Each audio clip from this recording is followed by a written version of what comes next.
మన ప్రభు అయిన యేసు క్రీస్తు వారి నామమున ప్రతి ఒక్కరికి నా హృదయపూర్వకమైన శుభాభివందనాలు ప్రియులారా. ఈరోజు మన వాక్య ధ్యానాంశంలోకి మొదటి తెస్సలోనికీయులకు రాసిన పత్రిక 5వ అధ్యాయము మొదటి 10 వచనాలు మనం ఇక్కడ ధ్యానించుకుందాం. ఇక్కడ అపోస్తుడైన పౌలు మన ప్రభువారి యొక్క రెండో రాకడ గురించి, అలానే విశ్వాసులైన మనము ఎలా మన ఆత్మీయ జీవితాన్ని మనం కాపాడుకోవాలో, ఎలా మెలకువ కలిగి మనం జీవించాలో అనే ఒక మాటలను ఇక్కడ బోధిస్తున్నట్లుగా మనం చూస్తున్నాము. మొదటిగా ఆ యొక్క 2 వచనాలను మనం ధ్యానించినట్లయితే, సహోదరులారా, ఆ కాలమును గూర్చియు ఆ సమయములను గూర్చియు మీకు రాయనక్కర్లేదు. రాత్రి వేళ దొంగ ఎలాగూ వచ్చునో అలాగూ ప్రభు దినము వచ్చినని మీకు బాగుగా తెలియను.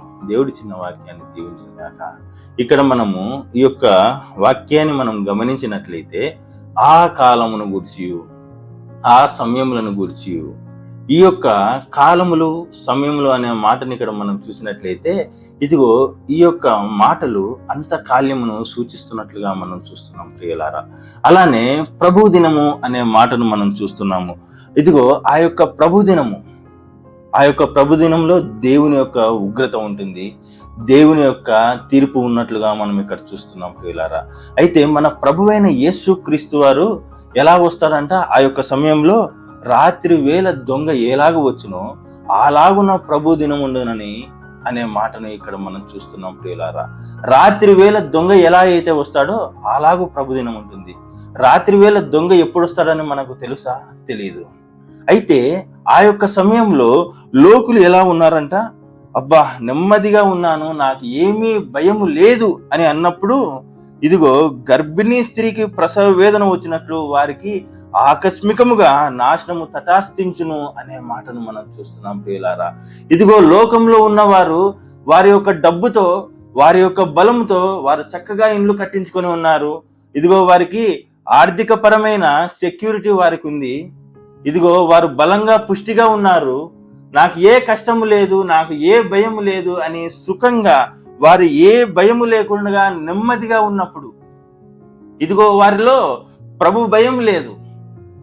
కానీ ఇదిగో వారున్న డబ్బును బట్టి కావచ్చు, వారికి ఉన్న బలాన్ని బట్టి కావచ్చు, వారికి ఉన్న పలుకుబడిని బట్టి కావచ్చు, ఇదిగో లోకులు వారు దేవుని నెరగక నెమ్మదిగా భయము లేకుండా జీవిస్తున్నప్పుడు, ఇదిగో గర్భిణీ స్త్రీకి ప్రసవ వేదన వచ్చినట్లు ఆకస్మికముగా వారికి నాశనము తటాస్తించును అని ఇక్కడ మనం చూస్తున్నాం ప్రియులారా. వారు ఎంత మాత్రమును తప్పించుకొనలేరు అనే మాటని ఇక్కడ మనం చూస్తున్నాం ప్రియులారా.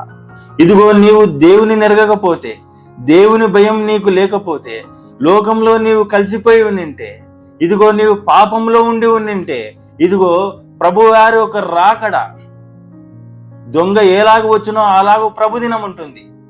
గర్భిణీ స్త్రీకి ప్రసవ వేదన కలుగునట్లు సడన్ గా మన ప్రభు అయిన యేసు క్రీస్తు వారి యొక్క లోకానికి వచ్చినప్పుడు, ఇదిగో ఆకస్మికముగా వారికి నాశనము తటస్థించును, ఇదిగో వారు ఏ మాత్రమును తప్పించుకొనలేరు అనే మాటను మనం చూస్తున్నాం ప్రియులారా. అయితే రాత్రి వేళ దొంగ ఎప్పుడు వస్తాడో మనకు తెలుసా? గర్భిణీ స్త్రీకి ఎప్పుడు ప్రసవ వేదన కలుగుతుందో అది మనకు తెలుసా? తెలియదు. ఆకస్మికముగా నాశనము తటాస్థిస్తుంది ప్రియులారా. ఏ మాత్రమును ఎవరు తప్పించుకొనలేరు ప్రభువారి యొక్క రాకడలో. నీవు పాపము చేసినట్లయితే నీకు ఖచ్చితంగా తీర్పు తీర్చబడుతుంది. అయితే ప్రభువునందున్న వారికి, క్రీస్తునందున్న వారికి ఏ శిక్షా విధియు లేదు అనే మాటలను కూడా మనము మునుపు వాక్యాల్లో మనము ధ్యానించుకున్నాము. అయితే ప్రభువునందున్న వాడు తీర్పు తీర్చబడడు అనే మాటలు కూడా మనం చూస్తున్నాం ప్రియులారా. అయితే మనం ప్రభువునందున్నామా? క్రీస్తునందున్నామా? అయితే కిందున్న మాటల్లో మనం చదువుకున్నట్లయితే, సహోదరులారా, ఆ దినము దొంగ వలె మీ మీదికి వచ్చుటకు మీరు చీకటిలో ఉన్నవారు కారు అని మాట్లాడుతున్నాడు, హెచ్చరిస్తున్నాడు. అయితే దొంగ వలె మీ దగ్గరికి రావడానికి మీరు చీకటిలో ఉన్నవారా? కారు. మీరు పగటి సంబంధులు. ఒకప్పుడైతే మనము చీకటి వారమై ఉన్నాము, కానీ ఇప్పుడైతే మనము ప్రభువునందు వెలుగై ఉన్నాము. మనం ప్రభువునందు వెలుగై ఉన్నామా, లేదా ఇంకా చీకటిలోనే మనం ఉన్నామా?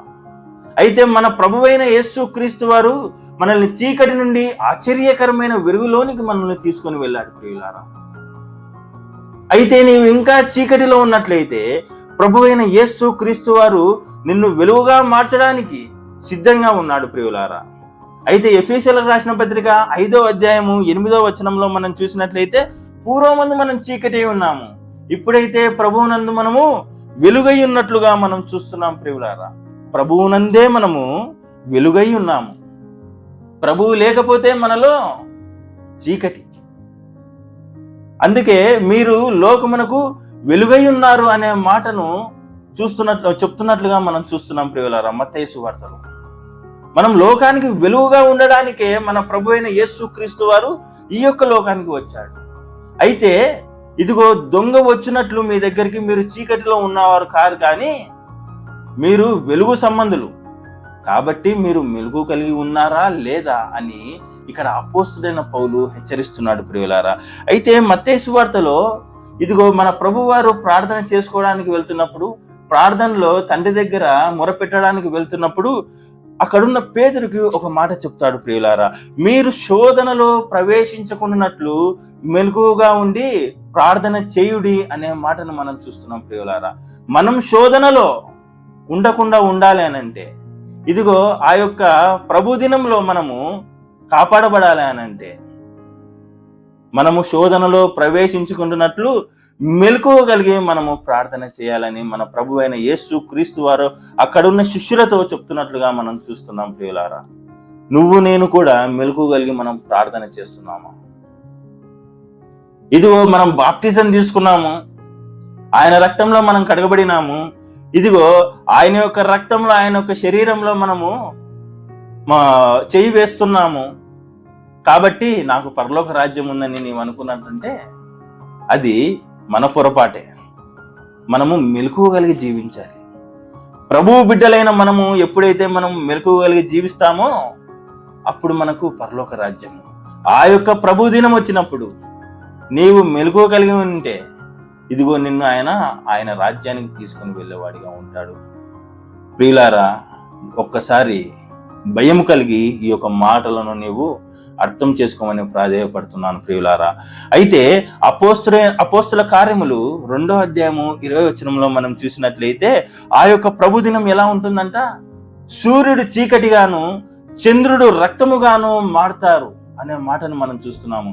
ఇదిగో ఆ యొక్క దినము ప్రభువునందు ప్రభు నామమందు ఎవడైతే ప్రార్థన చేస్తాడో వాడు రక్షణ పొందుదురు అనే మాటను మనం చూస్తున్నాం ప్రియులారా.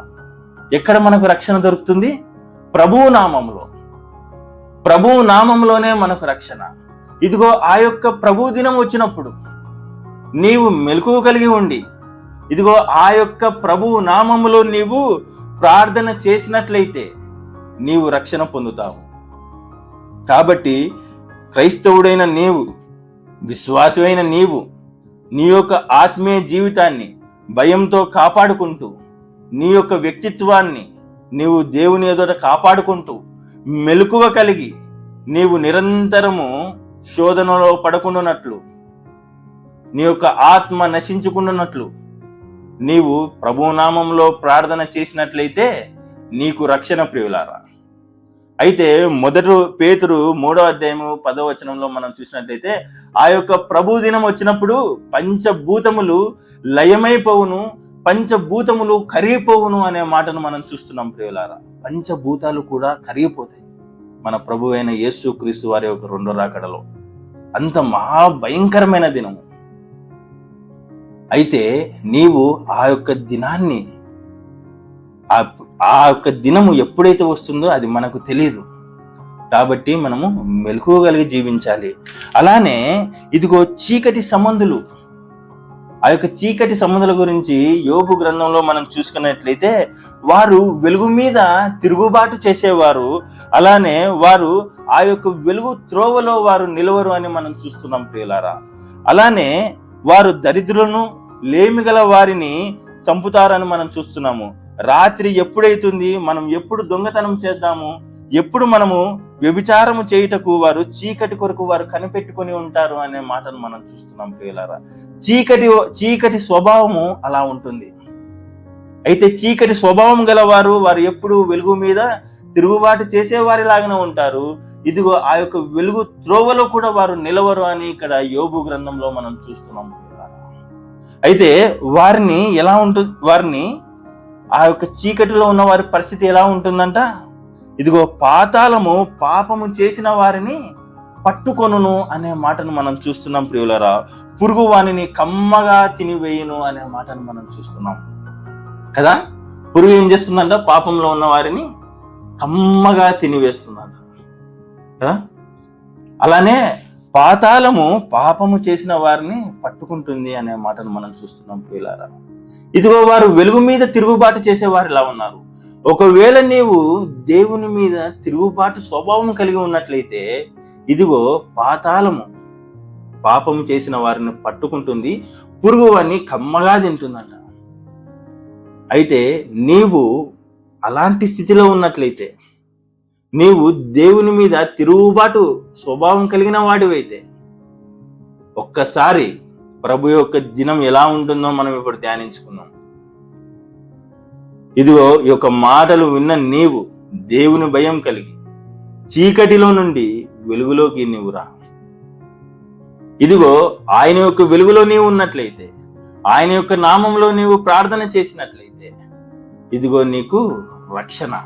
అయితే వెలుగు సంబంధుల గురించి ఇంకా ఎన్నో మాటలు మనము ఇంతకుముందు మనం చదువుకున్నాం ప్రియులారా. ఇంతకుముందు మునుపు వాక్యంలో మనం ధ్యానించుకున్నాం.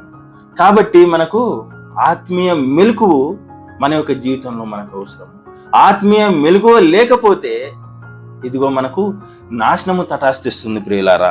అయితే ఆత్మీయంగా నీవు చల్లారిపోతే నీకు ప్రమాదమే. కాబట్టి నీవు ఆత్మీయంగా నీవు చల్లారిపోయి ఉన్నట్లయితే ఇదిగో మళ్ళీ నీవు తిరిగి దేవుని యొక్క సన్నిధిలో నీవు మోకాలు ఉంచు, దేవుని యొక్క సన్నిధిలో నీవు ప్రార్థన చేయి, నీకు రక్షణ. అలా అయితే ఇక్కడ అపోస్తుడైన పౌలు ఇంకొక మాట చెప్తున్నాడు ప్రియులారా. నీవు మెలకువ కలిగి ఉండి ఇదిగో నీవు ఆత్మీయ ఆయుధాలను నీవు ధరించుకో. ఏంటి యొక్క ఆత్మీయ ఆయుధాలను ఇక్కడ మనం చూసినట్లయితే ఇదిగో విశ్వాసము, ప్రేమ, రక్షణ అనే కవచములను, రక్షణ అనే శిరస్త్రాణమును నీవు ధరించుకో. ఎప్పుడైతే నీవు అవి ధరించుకుందువో అప్పుడు నీకు రక్షణ ప్రియులారా కదా. ప్రేమ, విశ్వాసము అనే ఆ యొక్క కవచాలను నువ్వు ధరించుకోవాలి. రక్షణ అనే శిరస్త్రాణమును నీవు ధరించుకోవాలి కదా. నీవు ఒక యుద్ధంలో ఉన్నావు. నీవు ఒక ఆత్మీయ యుద్ధంలో ఉన్నప్పుడు నీకు కవచాలు అవసరము, శిరస్త్రాణము అవసరము కదా. అయితే ఆత్మీయ ఆయుధాలను మనము ధరించుకుందాం ప్రియులారా. అయితే చివరిగా ఒక మాట అంటున్నాడు ఇక్కడ అపోస్తుడైన పౌలు, రక్షణ కొరకు మనం నియమింపబడ్డాము కానీ ఉగ్రత పాత్రలు కాదు. మనం దేనికోసం మనం నియమింపబడ్డాము? ఎందుకు? మన ప్రభు అయిన యేసు క్రీస్తు వారు నిన్ను నన్ను నియమించుకున్నాడు కదా. రక్షణ పొందడానికే మనం నియమింపబడ్డాం కానీ ఉగ్రత పాత్రలు అవడానికి కాదు ప్రియులారా. కాబట్టి మనము మెలకువగలిగి మనం జీవిద్దాం. మనం ఎప్పుడైతే మనం మెలకువగలిగి మనం జీవించామో ఇదిగో మనకు రక్షణ. ఇదిగో మనం శోధనలో మనం పడము. కాబట్టి ప్రియులారా, వాక్యం విన్న నీవు లోకంలో కలిసిపోయావా, లేదంటే చీకటి సంబంధిగా ఉన్నావా, లేదంటే నీవు ఆత్మీయంగా చల్లారిపోయావా? ఒకవేళ నీవు ఆత్మీయంగా చల్లారినట్లయితే, లోకంలో కలిసిపోయినట్లయితే, చీకటి సంబంధిగా నీవు ఉన్నట్లయితే ఇదిగో అవన్నిటిని వదిలిపెట్టుకుని ఇదిగో నీవు ఆత్మీయ మెలకువ కలిగి ప్రభు రక్తంలో కడగబడి ఇదిగో నీవు దేవుని బిడ్డగా మార్చబడి ఆయన యొక్క నామములో నీవు ప్రార్థన చేసినట్లయితే నీకు రక్షణ. ఇదిగో మెలకువ కలిగి ప్రార్థన చేయుడి అని ఇక్కడ మన ప్రభు అయిన యేసు క్రీస్తు వారే అక్కడ ఉన్న పేతురు అనే కొంతమంది శిష్యులకి చెప్తున్నట్లుగా మనం చూస్తున్నాం ప్రియులారా. కాబట్టి మెలకువ కలిగి మనము మన యొక్క ఆత్మీయ జీవితాన్ని మనము నడుచుకుందాము. ఎప్పుడైతే మనము మెలకువ కలిగి మన యొక్క ఆత్మీయ జీవితంలో మనం నడుచుకుంటామో మనకు రక్షణ. ప్రియులారా, ఈ యొక్క చిన్న మాటలను దేవుడు దీవించును గాక. అందరికీ వందనాలు.